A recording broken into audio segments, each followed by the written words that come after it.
Vindhyachal university ఇది కేవలం university కాదు, మీ సక్సెస్ స్టోరీకి చిరునామా.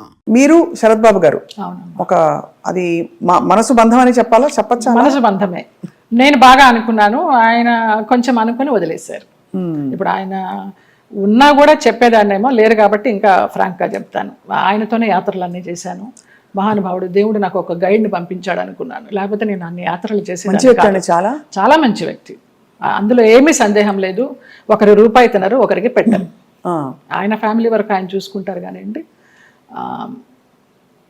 అది లేదు, ఆ గుణం లేదు. ఆ టైంలో మిమ్మల్ని వివాహం చేసుకునే టైంలో కొంతమంది ఇండస్ట్రీ ప్రముఖులు ఆపారు ఆయన్ని, లేకపోతే తెలుసు పెళ్ళై సెటిల్ అయ్యేవారు కూడా అంటారు. చాలా ఆలోచనలు చేశాము, ఒక బిడ్డను కూడా కందామని ఆలోచన చేశాము, దానికి అన్ని ప్లానింగ్స్ వేసుకున్నాము. తర్వాత ఆయన ఆలోచిస్తూ ఉంటారు, సంవత్సరాల తరబడి ఆలోచిస్తూ ఉంటారు. ఒక విషయం చెప్తే ఒక 100 రకాలుగా ఆలోచించి, లలిత ఇలా వద్దేమో, అలా వద్దేమో, మనం ఎవరన్నా కానీ వాళ్ళు మన ఇద్దరం పోయామనుకో అమ్మాయిని ఆస్తి కోసం ఏమన్నా చేస్తారేమో, ఇలాగంతా కూడా చెప్పేవారు. నేను చాలా ఫ్రాంక్గా ఫస్ట్ టైం చెప్తున్నా, నేను వాళ్ళ ఫ్యామిలీ మెంబర్స్ నేనేమి లెక్క చేసేది లేదు. వాళ్ళ ఫ్యామిలీ మెంబర్స్లో ఒక తమ్ముడు నాతో చాలా క్లోజ్గా ఉంటాడు, ఒక తమ్ముడు ఫ్యామిలీ. ఇప్పుడు కూడా వారి అబ్బాయి మీతో టచ్లో ఉన్నాడు ఉన్నాడు అని అంటారు. అంటే పిల్లలాగానే ఎక్కడ మిమ్మల్ని ఒక శత్రువుగా చూడలేదు కుటుంబానికి? లేదు లేదు, కుటుంబానికంటే వారి కుటుంబానికి. వారి కుటుంబంలో ఎవరికి నేను పెద్ద తెలీదు, మా మధ్య ఏం జరిగిందని కూడా ఎవరికి తెలియదు. ఈ తమ్ముడు గారి ఫ్యామిలీకి తప్పించి వాళ్ళకు కూడా అంతంతే పైపైనే. నాకు ఆయనకి పరిచయం ఉందనే తప్పించి కొంచెం డీప్గా వెళ్ళామనేది తెలియదు. మీరు రమాప్రభ గారితో చాలా క్లోజ్ కదా ఒక టైంలో. రమాప్రభ గారు శరత్ బాబు గారిని చాలా విమర్శించేవారు, చాలా ఇంటర్వ్యూలో బహిరంగంగా తిట్టారు. ఎందుకు మీ దృష్టిలో ఎందుకు ఇంత మంచి వ్యక్తి అని మీరు చెప్తున్నారు? మీ మనసుతో చూస్తే అవును కదా, కరెక్ట్ అనిపిస్తుంది. ఎందుకంటే మీరు ఎవరిని అసలు మిమ్మల్ని హాని చేసిన వాళ్ళనే మీరు జడ్జి చేయని వ్యక్తి. అలాంటిది అసలు అంటే మనం ఒకవైపునే విని చెప్పలేము కదా, మరి జడ్జ్ చేయలేము కదా. మరి అప్పుడు వాళ్ళిద్దరు కలిసి ఉన్న పరిస్థితుల్లో ఏం జరిగిందో అది నేను కూడా చెప్పలేను. కానీ నా వరకు ఆయన చాలా మంచి వ్యక్తి, చాలా మంచి వ్యక్తి. ఏ విషయంలో మీకు నమ్మకం కలిగింది? ఫర్ ఎగ్జాంపుల్, అంటే మీరు చూసిన అనుభవాల్ని బట్టి మనని ఇతను హింసించడు, మన డబ్బులు తీసుకోడు, లేదు వేరే విధంగా వేధించడు, కంట్రోల్ చేయడు, ఇలా రకరకాల కేటగిరీల్లో మనం తిన్న దెబ్బల్ని బట్టి ఆ విషయంలో మనకు నమ్మకం కలుగుతుంది. ఏ విషయంలో మీకు ఒక భరోసా కలిగింది ఆయన? నాకు తెలియదు, నా అంతటి నేనే మామూలుగా బావా బావా అని పిలిచేదాన్ని, వెళ్ళేదాన్ని. రమాప్రభ గారి కోసం అక్కకి ఏమన్నా చేయండి బావా అనేదాన్ని. అక్కకి చాలా చేశానమ్మా, ఇంకా నేను చేయాల్సింది ఏమీ లేదు అనేవారు. అలాగా నేను ఈ గుళ్ళు వెళ్తాను, ఆ గుళ్ళు వెళ్తాను, ఈ పురాణాలు చదువుతానంటే ఆయన దగ్గర కూర్చుంటే గంటలు గంటలు అలాగా టైం పాస్ అయిపోయేది. అప్పుడు నేను ఒక ఆడదాన్ని అనే అభ్యంతరం లేకపోతే మీ వెంట తీసుకెళ్ళడానికి, మీరు యాత్రలకు వెళ్ళినప్పుడు నాకు చెప్పండి బావా, నేను వస్తాను అనేదాన్ని. అలాగా మా యాత్ర సాగిందనమాట. ఇంకా ఆయన లలిత లలిత అని పిలవడము, క్లోజ్ అయినామని చెప్పాలి. దాదాపు మీకు అంటే గృహస్థాశ్రమం లేకపోయినా వానప్రస్థాశ్రమం లాంటిది తొందరగా ఫాస్ట్ ఫార్వర్డ్ మోడ్ లో కర్మలు అయిపోతాయి చూడండి.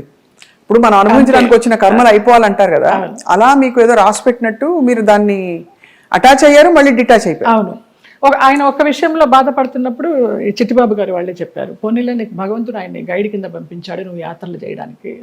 ఆయన పోయినప్పుడు బాధపడితే మంచి వ్యక్తి వెళ్ళిపోయారు అనేసి అన్నారు. ఇంకా అప్పటితో ఆ ఆలోచన కూడా లేదు. ఇంకా వెళ్ళాను, హాస్పిటల్కి వెళ్ళేదాన్ని, చూసేదాన్ని, అసలు మన సృహలోనే లేరు. లాస్ట్ ఇయర్ February 14th నాడు, వ్యాలంటైన్స్ డే నాడు హాస్పిటలైజ్డ్ అయిన మనిషి May 21st నాడు పోయినారు. చూడలేకపోయారు కదా? చూడలేకపోయిన వాళ్ళం. బావా బావా అని పిలిచేదాన్ని, అయ్యప్ప అని పిలిచేదాన్ని ఆయన్ని. ఆయన ఆధ్వర్యంలో ఇరుముడి కట్టుకుని నేను మండలం రోజులు అయ్యప్ప దీక్ష చేసి అయ్యప్పకి వెళ్ళాను. ఆయనతో వెళ్ళాలనుకున్నాను కానీ వెళ్ళలేకపోయినాను, నేను విడిగా వెళ్ళాను. అప్పుడు నేను ఇరుముడి కట్టుకునేటప్పుడు ఆయనే చెప్పారు నాకు మంత్రాలన్నీ. అట్లా అయ్యప్ప అని నా ఫోన్లో కూడా తత్వమసి అని ఫీడ్ అయి ఉంటుంది ఆయన పేరు. అయ్యప్ప తత్వమసి అంటే ఎంత మీరు మనసులో ఆయనకి చాలా చాలా ఆరాధించాను. ఆయనకి సేవ చేసుకుంటూ అలా ఉండిపోవాలనుకున్నాను. బట్ భగవంతుడి పడనిలా లేదు, రుణం లేదు. అంతేనండి బంధాలు కదా, బంధాలు అంతేనా? మరి అంతే అనుకోవాలి. రుణం ఉన్నంత వరకు మనం కలిసి ఉంటాం, తర్వాత పెట్టిన పుట్టిన వాళ్ళు మన బిడ్డలే. అలాంటప్పుడు ఇంకా బయట నుంచి ఎక్కడో వచ్చిన వాళ్ళు ఆ రుణం ఉన్నంత వరకే ఉంటారు. రుణాన్ని బంధ రూపేణ పశుపత్ని సుతాలయ. సో మరి ఉన్నంత కాలం కష్టపడి ఉంటే దాన్ని ఎలా చూడాలి? రుణం ఉంది కాబట్టి నాకు ఈ కష్టాలు పెట్టాడు, కష్టాలు పడదాం అనుకోవాలా, లేకపోతే అంతే పడాలి. కష్టాలని భరించే శక్తిని ఇవ్వమని కోరుకుంటా నేను. నువ్వు కష్టాలను ఇచ్చావు, భరించే శక్తి నువ్వు, అదే కోరుకుంటా ఎప్పుడు. మరి ఎప్పుడు ఇది సరికాదు, సవ్యం కాదని ఇప్పుడు చాలా మంది ఆడపిల్లలు, మీకైన ఎక్స్పీరియన్స్, మీ పెళ్లిలో 6 నెలల్లో ఒక హింస, ఒక ఎక్స్ప్లాయిటేషన్ ఉంది, బయటకు వచ్చేయాలని ఆలోచించిన పరిస్థితుల్లో ఎప్పుడు బయటికి రావాలనే స్ఫురణ ఎలా కలుగుతుంది? బికాజ్ భరిస్తాం, సర్దుకుంటాయన్న హోప్ ఉంటుంది. ఆ స్ఫురణ ఏం చెప్పిన మాట వినాలని మీ గైడెన్స్ అడుగుతున్నా. మీరు డైరెక్ట్గా పడ్డ వ్యక్తి కాబట్టి మీకు అర్థమైంది కదా ప్రశ్న. అది మన రాతలో ఉంటుంది, ఏదో అదృశ్యవాణి చెప్తుంది మనకి, భరించావు చాలు, ఇంకా ఇది చెయ్యి అని గైడెన్స్ వచ్చేస్తుంది అని. నాకు బ్లైండ్గా వెళ్తాను నేను, అంతే. అంతే, అంత డీప్గా వెళ్ళి నాలెడ్జబుల్గా చెప్పాలంటే నాకు తెలియదు, కానీ అనిపిస్తుంది, మనకే అనిపిస్తుంది. ఇంకా ఆ టైం అయిపోతుందని అనిపించినప్పుడు అది ఆటోమేటిక్గా వస్తుందని నేను అనుకుంటున్నాను. ఎంత ఇవాల్వ్ అయ్యారు మీరు స్పిరిచువల్గా, ఎన్ని కష్టాలు పడినా కూడా ఎంత పరిణితి తెచ్చుకున్నారు మీరు, అంటే జీవిత ప్రయాణంలో. నేను కేరళ డీటాక్స్కి వెళ్ళినప్పుడు కూడా 14 days ఒంటరిగా ఉన్నాను. అప్పుడు నా లైఫ్ స్టైల్ మారిపోయిందమ్మా, మైండ్ సెట్ కానీ లైఫ్ స్టైల్ కానీ. ఎంత భయస్తురాల్లో నేను, చిన్న విషయానికి భయపడిపోతే, ఎక్కడన్నా నొప్పి వస్తే, ఇక్కడ నొప్పి వస్తే బ్రెస్ట్ క్యాన్సర్ ఏమో, ఇక్కడ నొప్పి వస్తే అపెండిసైటిస్ ఏమో అని అస్సలు లేదు. ముక్తినాథ్ నడిచి దిగాను -degreesలో మొన్న. అవునా? మొన్న రీసెంట్గా 4 days అవ్వలేదు. ఆ ముక్తినాథ్ ఒక ఇన్సిడెంట్ చెప్పాలి స్వప్న. ఒక ఆవిడ కటక్ నుంచి వచ్చారు, జ్యోత్స్నారావు అనేసి, ఒరిస్సా ఆవిడ కాదులే, ఒరిస్సాలో జాబ్ చేసేవారు, కాకినాడ ఆవిడ, బ్రాహ్మణ ఆవిడ. ఎవరు లేరు, నానే వాళ్ళు ఎవరు లేరు, తోడబుట్టిన అన్నదమ్ములు కానీ, అక్క చెల్లెళ్ళు కానీ, సంసారం కానీ, పిల్లలు కానీ ఎవ్వరు లేరు. ఆవిడ బ్రహ్మచారిణి. ఆవిడ వచ్చి నాకు ఎవరు లేరు 3 రోజులు ప్రయాణం చేశారు మాతోటి. 11th నాడు బయలుదేరాము ఇక్కడి నుంచి, 12th, 13th నాడు ముక్తినాథ్ తీసుకెళ్లారు. అలాగే డోలీలో ఎక్కించి వెళ్ళారు. ఆవిడకి ఏదో హై బ్లడ్ బీపీను షుగర్ ఏదో ఉంది. అన్నం తినాలనిపించక మాత్రలు వేసేసుకుంటున్నారు. తర్వాత ఆ ముక్తినాథ్లో జాంసంలో మేము స్టే చేసినప్పుడు వెన్ను వణికించే చలి, అక్కడ హీటర్స్ ఉండవు, హీటర్స్ పెడితే ఆక్సిజన్ అందదంట, హై ఆల్టిట్యూడ్ అనమాట. అక్కడ ఆ రోజు నరకం అనుభవించాం అందరం, 80 members గ్రూప్ మేము. Sai Krishna tours and travels అని సాయిరామ్ గారు, ప్రసన్న గారు, వైఫ్ అండ్ హస్బెండ్, ఆది దంపతులు. నిజంగా 2009 నుంచి వాళ్ళు ఈ ట్రావెల్ చేస్తున్నారు. ప్రతి ఒక్క గ్రూప్తో ట్రావెల్ చేస్తారు. ఇంకా నేను లైఫ్ జర్నీ అంతా వాళ్ళతోనే యాత్రలు కంటిన్యూ చేయాలని వాళ్ళతో చెప్పి కూడా వచ్చే కన్ఫర్మేషన్.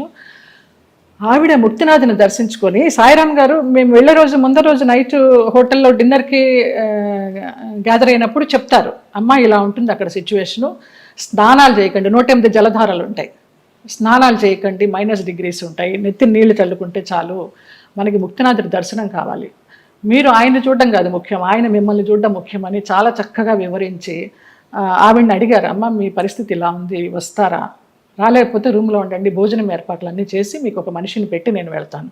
లేదు సాయిరామ్, నాకు ఆ ముక్తినాథుడిని చూడాలి, నా ఒకే ఒక కోరిక అన్నారమ్మ. వచ్చారు, ముక్తినాథుడిని చూశారు. మర్నాడు అందరం బయలుదేరి బస్సుల్లో పోక్రా రిటర్న్ రావాలి. కార్లోనే స్పాట్ డెడ్ అమ్మ ఆవిడ. ముక్తినాథుడు అన్నందుకు ముక్తి, మోక్షం. ఎంత అదృష్టవంతరాలు, ఎవరు లేరని 80 మందితో ప్రయాణం చేసి 3 రోజులు ముక్తినాథుని చూసి 4వ రోజు పోయింది. అసలు అద్భుతమైన సంఘటన అయితే నాకు, నేను మర్చిపోలేను ఈ యాత్రలో. ఆవిడ చనిపోయినప్పుడు ఎంత ప్రేతకళగా ఉందో, చితి మీద పెడితే అక్కడే ఎవరో కజిన్ నెంబర్ దొరికింది, ఫోన్లో అడిగితే మేము రాలేమండి, అంత దూరం మీరు చేసేయండి అని ఈయనకు అథారిటీ ఇచ్చేశారు సాయిరామ్ గారికి. అక్కడ ఆర్మీ సహాయంతో ఆయన మన హిందూ సాంప్రదాయంలో ఆమెకి దహన సంస్కారాలు చేస్తే, చితి మీద పెట్టినప్పుడు ఆవిడకి ఫోటో తీస్తే ఎంత చిద్విలాసంగా ఉందో తెలుసా అమ్మ ఆవిడ ముఖం. చనిపోయినప్పుడు ఈ 4 బయటకు వచ్చేసి కళ్ళు తేలేసి ఉన్న మనిషి హాయిగా అలా ఉంది. అసలు అది జన్మలో మర్చిపోలేను. అంతకుముందు రోజు అడిగారు, ఎవరికి ముక్తి కావాలంటే 2 చేతులు ఎత్తా నేను, ఏం మీకు లగేజ్ లేదా అని అడిగారు. నాకు ఏ లగేజ్ లేదన్నాను. అంటే వెనకాల బంధాలు లేవా అనేసి. మీరు అనుకుంటే కాదు దేవుడు అనుకోవాలి, ఆయన ఎవరికి ఇవ్వాలో వాడికే ఇస్తారు అనేసి. అలాగా ఆవిడ అదొక అద్భుతమైన సంఘటన. ఆనందించాం, ఆవిడ పోయినందుకు బాధపడలేదు. ఎంత అదృష్టవంతురాలు, ఎంత చక్కని అనాయాసన మరణం అంటారు కదా, అలా. కార్లన్నీ ఆగినా ఏంటనంటే పోయారు. అంటే భగవద్ దర్శనం అయిందా అని చాలా మందిని అడుగుతాం, ఇంతకంటే నిదర్శనాలు ఏముంటాయి? మోక్షం, ముక్తినాథుడు. మా వాళ్ళందరూ, మా మామ కొడుకులందరూ ఆ -degreesలో 108 జలధారాల్లో స్నానం చేశారు. ఒక్కొక్క జలధార నుంచి ఇంకొక జలధార వెళ్తుంటే వాళ్ళకి బ్రెయిన్ పనిచేయడంలా ఫ్రీజ్ అయిపోతుంది, అలా చేశారు. నేను ఆ 108లో చల్లుకోవడానికి అరగంట పట్టింది, ఈ చెయ్యి పనిచేయాలి 1 గంట, బ్లడ్ క్లాట్ అయిపోయి. అంత చలి, -డిగ్రీస్. అది అంత కష్టతరమైన ప్రయాణం. ఎంత చక్కగా వెళ్ళొచ్చామో వారి ఆధ్వర్యంలో. ఈ సందర్భంగా ఆ దంపతులకు పాదాభివందనాలు.